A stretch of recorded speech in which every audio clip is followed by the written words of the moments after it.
আসসালামু আলাইকুম ওয়া রাহমাতুল্লাহি ওয়া বারাকাতুহু। ইন্নাল হামদালিল্লাহি ওয়াহদা ওয়াসসালাতু ওয়াসসালামু আলা মান লা নাবিয়্যা বা'দা আম্মা বা'দ। সম্মানিত উপস্থিতি, ছোট্ট একটা হাদিসের আলোকে অল্প কিছু কথা আপনাদের সম্মুখে উপস্থাপন করব ইনশাআল্লাহ।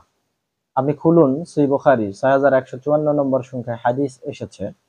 আন সাহাল ইবনে সাদিন রাদিয়াল্লাহু আনহু ক্বালা ক্বালা রাসূলুল্লাহ সাল্লাল্লাহু আলাইহি সাল্লাম। সাহাল ইবনে সাদ রাদিয়াল্লাহু আনহু থেকে বর্ণিত, তিনি বলেন রাসূলুল্লাহ সাল্লাল্লাহু আলাইহি ওয়াসাল্লাম বলেছেন, ইন্নামাল আমালু বিল খাওয়াতিম, নিশ্চয় আমলের ভালো মন্দ নির্ভর করে তার শেষ পরিণতির উপরে।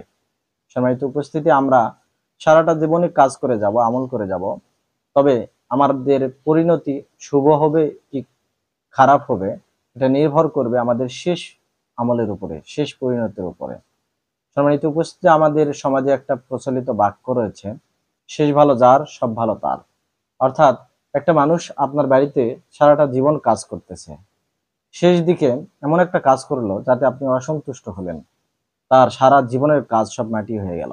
ঠিক তদ্রূপ একটা মানুষ সারাটা জীবনই আপনার মনের বাহিরে ছিল, কিন্তু শেষের দিকে সে আপনার মনে প্রবেশ করলো, সেই উত্তম। সম্মানিত উপস্থিতি, আমরা বিভিন্ন ঘটনা থেকে প্রমাণ পাই সাহাবীদের মধ্যে এমনটা ঘটেছে।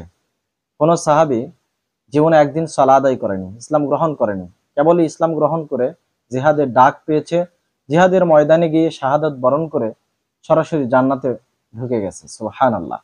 মানে শেষ তার ভালো ছিল। আবার এমনটাও প্রমাণিত হয়েছে, যুদ্ধের ময়দানে বীর দর্পে একজন সাহাবী জিহাদ করছে, লোকেরা তার প্রশংসায় পঞ্চমুখ। আল্লাহ রাসূল সাল্লাল্লাহু আলাইহি সাল্লাম বললেন, এই ব্যক্তি তো জাহান্নামী। তখন একজন সাহাবী তার পিছু নিলেন দেখার উদ্দেশ্যে যে তার পরিণতি শেষ কি হয়। দেখা গেল সেই ব্যক্তি যুদ্ধের ময়দানে আহত হলো, তার হাতটা কেটে ঝুলে যাচ্ছে, তাই পায়ের নিচে তার হাত ফেলে সে নিজেই হাতটা ছিঁড়ে ফেলালো। এরপরে সে আহত অবস্থায় রক্তক্ষরণের কারণে কষ্টে জর্জরিত। একসময় সে আত্মহত্যা করলো হাতে থাকা তরবারি দিয়ে। আত্মহত্যা মহাপাপ আমরা জানি, তখন সাহাবীটা বুঝতে পারলো এই তো সে জাহান্নামে চলে গেল। অর্থাৎ তার শেষ আমলটা ছিল খারাপ আমল, বদ আমল, যা তাকে জাহান্নামে নিক্ষেপ করলো। সম্মানিত উপস্থিতি, আমরা এ বিষয়টা খেয়াল করবো ইনশাআল্লাহ। এখন আমি আপনাকে প্রশ্ন করি, আপনার শেষ কোথায়?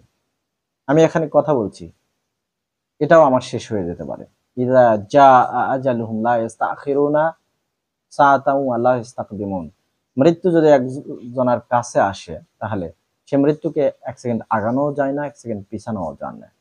আর সময় কখন কার শেষ হয়েছে, শেষ হয়ে যাচ্ছে, কেউ বলতে পারবে না।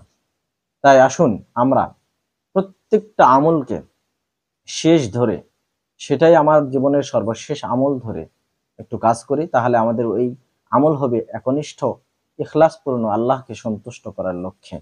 আল্লাহ তাআলা আমাদেরকে শেষ আমলটা সুন্দরভাবে করে তার জান্নাত ক্রয় করার তৌফিক দান করুক, আমিন। ওয়া আখিরু দাওয়ানা আনিল হামদুলিল্লাহি রাব্বিল আলামিন। আসসালামু আলাইকুম ওয়া রাহমাতুল্লাহি ওয়া বারাকাতুহু।